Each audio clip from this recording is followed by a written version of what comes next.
तो दोस्तों ये क्या हुआ, अभी कुछ ही देर पहले hit machine trending star Khesari Lal जी का एंड अमरपाली दुबे जी का एक रील देखने को मौका मिल चुका है। जी हाँ दोस्तों, जो कि इंस्टाग्राम पेज पे अपलोड किया गया है। काफी एकदम एक नेक्स्ट लेवल का रील बनाए। बहुत दिनों के बाद दोस्तों Amrapali Dubey ji and trending star Khesari Lal जी एक साथ रील बनाए हैं। तो दोस्तों सबसे पहले मैं आप सभी को कुछ रील का फुटेज दिखाना चाहता हूँ, तो पहले आप लोग देख लीजिए।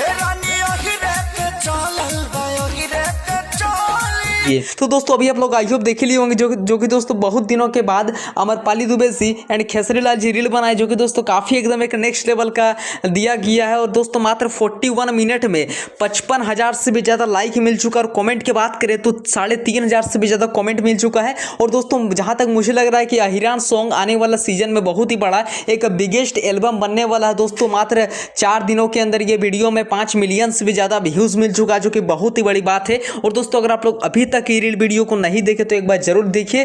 Trending star Khesari Lal ji and Amrapali Dubey के बीच में एक रील को कोलैब किया गया है, जो कि काफ़ी एकदम एक नेक्स्ट लेवल का बहुत दिनों के बाद दोनों एक साथ रील बनाई है। अगर आप लोग अभी तक ये वीडियो सॉन्ग को नहीं देखे हैं अहिरान सॉन्ग को, तो प्लीज़ एक बार जरूर विजिट कीजिए। थैंक यू, मिलते हैं किस नेक्स्ट वीडियो। Love you.